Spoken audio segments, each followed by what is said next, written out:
خب زین آدینه زاده بفرمایید. السلام علیکم و رحمت الله و برکاته. و علیکم السلام. سلام. من یک سوالی اویلوی داشتم. التماس همین سوالی ما جواب میداده چیده که یگام شبکه اینترنتی را نیفتم. من صاحب دو فرزندم الحمدلله، دو پسرچه، یک تاش 2 ساله، یک تاش 1.5 ماه. امی سبب تا جای رسید که ما جدا شدیم. امی عادی کده گوزنیم 3 طلاق شد. این وقتی شد که اویلم حالی تولد نکرده بود. بعد ما با مرور زمان گناه خودمون نفهمیدیم، میخواهیم که یک جای شویم. انا همون فرزندای ما در اویله سالم، در اویله پرماتسنی به وی رسند. 3 طلاق دادگی. بله. 3 طلاقه من نمیتونم نکاح کنم. پرسانده برای آن که 3 طلاقه من اعتقادی من همین خیلی که طلاق واقع میشد و این مذهب امام ابو حنیفه رحمت الله علیه هست و مذهب امام مالک است و مذهب امام شافعی هست و مذهب امام احمد است و در همین قول بودن امام بخاری و جمهور سلف و خلف. تمام علما غیر شیخ الاسلام ابن تیمیه و شاگردشان ابن القیم دیگه همه طلاق 3 حساب میکردن و بعضی معاصرا در زمان ما طلاق 3 1 حساب میکنن. این خلاف مذهب ابو حنیفه هست. لیکن به هر حال با مفتیات روید. انا باز اینجا یک سوال دیگه بخشش. گفتگی که در این حالت باید زن شوهر کند، هنگام شوهر کردن обязательно باید همخوابگی کند تا اینکه در شوهر خود حلاله شود. اگر همین زن ایدهش برآمد بعد طلاق دادن تا مثلا 3 حیث 6 در خانهش یا در خانه شما، بعد ایدهش که برآمد برای وی شوهر کردن اجازت. لیکن اگر اینا گویان که خیلی ما 2-3 روز زندگی میکنیم یا 1 هفته زندگی میکنیم یا 1 ماه زندگی میکنیم، گویان یه زنا هست و با این حلال نمیشن. الله تعالی لعنت کرد. پیامبر صلی الله علیه و سلم لعنت کند الله تعالی حلال کننده و حلال کرده شده همین آدمایی که در همین جنایت نهایت وزنین از شرکت ورزیدن، همه اینا ملعون هستند، لعنت شده و از رحمت الله تعالی دور کرده شده. این زن زنا کرد و شوهرش دیوث میشد و این زن تا روز قیامت همراه این شوهرش زنا میکند، برای اینکه این نکاح نیست. اونش هم نکاح نبود، لیکن کدام راهش حلال است؟ اتفاقا همیشه زنک بعد ایدهش برآمدن شوهر کرد با نیت نیک. اون آدمی گرفتگی هم با نیت زندگی گرفت. 1 سال نیم سال زندگی کردن و مراسا نکردند و جدا شدند. انا بعد این وقت 3 حیض این زنک ایده کشید، بعد شما رفته میتونید گرفته. اما کسی ساختکاری کند و الله تعالی لعنت میکند و این کتی حلال نمیشد. و این تیس المستعار گفتن در کتابا، در حدیثا. تیس المستعار یعنی یک بقعه یا ناوسته که به اجاره گرفته شدگی است و این کار بسیار بدترین کاری که به خدا این به یک کافر گفته نمیشد که ما در دین اسلام همین خیلی حیله و نیرنگا داریم. گفته این بعضی آدمای بدبخت استفاده میکردن برای نفسشون و برای ویشان. با پیشوی مسجد به می ایستادن، دوملو یگان خدمت نمی، دوملو یگان خدمت نمی، دوملو یگان خدمت. همین عادت شما چی میبیاد؟ گفته یک دوملو هر روز پرسد است که حلال باشد یگان کسی ما نکاح کردیم 2 روز 3 روز با ما طلاق میدیم. هم با پول هم میگرفتین، نعوذ بالله، با این کاراشون هم پول میگرفتین هم 3 روز، نعوذ بالله، استغفر الله تو الیه. بسیار جنایتی عظیم هستین. این که حلال هم نمیشد. بله، برای همین خیل جنایت ها نشدن. همون شیخ الاسلام تیمیه و ابن القیم اینش جنایتش کمتر 3 1 حساب کنیم، چون که یک تابعین طاووس ابن کیسان از گذشتگان 3 1 حساب میکرد. شاگرد ابن عباس که ابن عباس 3 حساب میکرد. اون گپی ابن عباس طاووس دیگر خیلی میفهمید.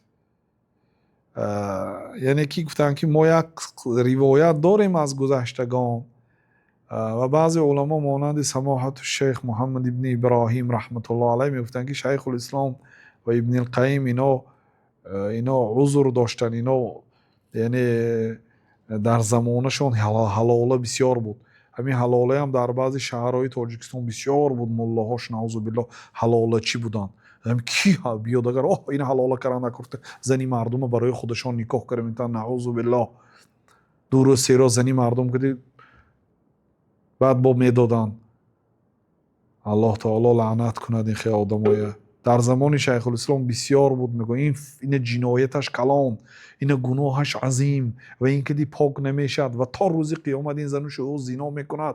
همین چیزای نظر بگرفته یه روایت ضعیف به عمل میکردن که گناه این از این کمتر گفته. بیگذار اگر زنا باشد همین 3 طلاق که زندگی کرد، همین زنی خودش که زنا کرده گشت زن سابق زنش کتی کدومیشه گناهش کلان؟ یعنی زنش یک کس به زنا کننده 3 روز با گشته همین که تا قیامت زنا کرده گردد گناهش کلان می، یا خودش زنا کرده گردد می دیگه کس به نداده اینشه گناهش سبک کو. یعنی همین چیزای نظر به گرفته اونها یا فتوای روایت ضعیف که عمل میکردن. یعنی این روایت های من شخصا همین 3 یک حساب کرده نمیتونم در نزد الله تعالی جواب گفته نمیتونم. برای همین التماس کسی 3 طلاق داده است به من مراجعت نکنید. من مفتیات رویتم مفتیات خلاف مذهب حنفی فتوا داده است در این مسئله. مرحمت. بله واقعا الحمدلله که امروز ها همین موضوع ها رو شما دنبال بررسی میکنید و مردم نیز خیلی آموخته ایستادند و یک طلاق کفایه است برای جدا شدن. این بارها شما گفته گذاشتید و بارها مردم شنیدند. من چندین بار تکرار میکنم که این مردم این طلاق برای داده سانی پشیمان شدن نیست. ندیتون طلاق آخیر چون میکنه خودتون خار و ذلیل کرده در مداری دامله ها گشته یا تشه میرید 1000 طلاق هم پرسانده میموند. میلیارد طلاق دید پرسانده میموند تازه آدم ها. میلیارد. ابن عباس وقتی که 100 طلاق داد گفتن که 3 تاش که دی زنت حرام شد، 97 تاش که دی دینی الله تعالی مسخره کردی. گفتن در دینی الله تعالی از 3 تا زیاد طلاق دادن نیست. 3 تا طلاق دادن هم حرام است. 3 طلاق گفتن گناه است. 3 تا دادن ممکنه برای چی 3 تا میتیاد؟ یک تا که دی تقدیر حل میشه. اگر یک آدم از زنش جدا شده نمیشه 1 طلاق بس است. تمام این شوهر کرده میبرد این دیگه زن میگیره. چی دکار 3 طلاق داده پیشی راه خودتون گرفته به هر روز محتاج شدید بعد 10 سال پشیمان شدید فرزند میتونید نکاح کنید چون که شما 1 طلاق دادید خلاص حالا 2 تا دیگه شانس دارید. اینا برین برادر این همش از سبب ندانستن میشه. ندانستن احکام شریعت آدم به نادانی عذاب است. حتی اهل دوزخ روز قیامت وقتی به دوزخ میدرن که لو كنا نسمع او نعقل ما كنا في اصحاب السعير. ما اگر در علم میشنیدیم و آن را میفهمیدیم امروز ما دوزخی نمیشدیم. بنابراین برادرها حرکت کنید، عقل عملهای ضرورت آموزید. همین آدمی که تقریبا 20 پخش مستقیم گوش کرده باشد الکی همین چیزا با خبر میشد. کمتر غضب هم دارتون ولی غضب انداخی زورتون فقط همین ذنب میگذارد. همین طلاق کدی ترساندن، خانه برآمدی کوچه تو طلاق، رازی پیش مادرت رفتی طلاق و یکی دیگرش دوست که اگر مادرت به فلان جا رود تو طلاق گفته است. و مادری وای به کجا میرد این بیچاره دختر چی کار کرده میتونه؟ اگر مادرت به خانه فلانی رود تو طلاق. های مردم سال انصاف کنید. زورتون به همین بیچاره زنها نشان ندیتون. بعد از دیگرها مظلوم کردین برادر. گپ برای شما نه، برای شما سخت نرسه. من در وقتی فرصتی که یه آدم سوال داد حرکت میکنم هر چیزی که به خاطرم از رسانم به همین بهانه سوال شما. من به شما گفتم شما به مفتیات روید، در کجای زندگی کرده بشه به مفتیات همونجا روید.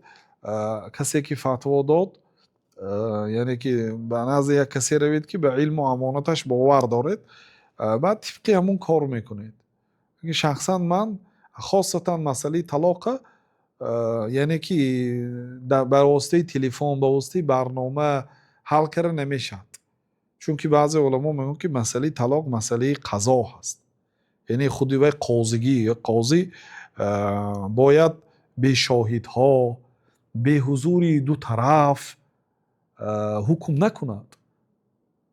پیامبر صلی الله علیه و آله من کردن قاضی حکم کند، حالا که یک آدم اومده است گوید که حضرت як одам ки тиҷорат доштиму вай пула гирифту надоду вай ноҳақ буду ман ҳақ будаму гӯш кардан мумкин не ақала як тараф омдааст як тарафа гӯш кардан мумкин не бинобар ин мегуфтанд ки агар ягон одам дар дасташ чашмаш омада гӯяд ки фалони қозӣ мана фалонӣ зада чашмама ғалтон ина чашмам гӯяд ҳукм накун то модоме ки дуюм тараф набиёд чунки шояд ки вай дар ду дасташ дута чашмаш киди биёд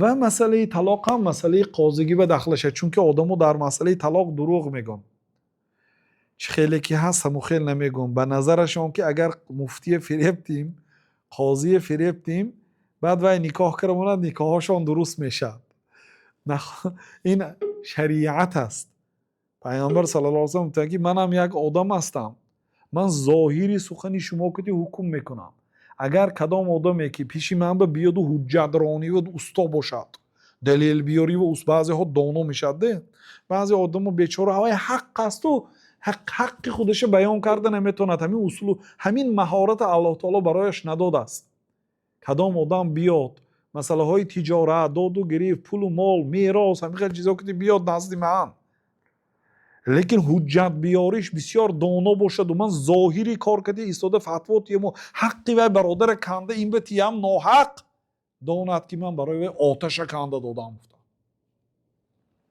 бинобар ин яъне пайғамбар саллаллоҳу алайҳи васаллам ҳам қозиам хато карданаш мумкин чунки худашон гуфтанд ки шояд ман зоҳири ҳамин ҳодиса кади дида истода ноҳақ ҳукм кунам агар рафту ман ноҳақ моли каса канда тиям дон ки ман барои ту оташи дӯзаха канда додам яъне қозия ба гумроҳӣ бурдан мумкин не қозия ҳаракат карда дурӯғ гуфтаю баъзе гуноҳоша пӯшидаю баъзе ҷоҳоша ногуфтаю ҳамин хел кара қозия ба залолат гумроҳӣ бурдан дар кор не ки қозии нафаҳмида ҳукм кунад барои ҳамин пайғамбар саллаллоҳу алайҳи ва саллам ла яқди қоди ва ҳува ғазбан қозӣ ҳукм накунад ҳолон ки вай ғазабнок аст гуфтам ва қозӣ ҳукм накунад ҳолон ки вай гурусна аст қозӣ ҳукм накунад ҳолон ки вай сер аст қозӣ ҳукм накунад ҳолон ки вай гарм аст масалан ҳаво гарм аст азият дида ҳисоб аст гармия роҳат нест ё ки вай дигар масъалаҳо ки ғамгин аст оилавии худаш мушкилӣ дорад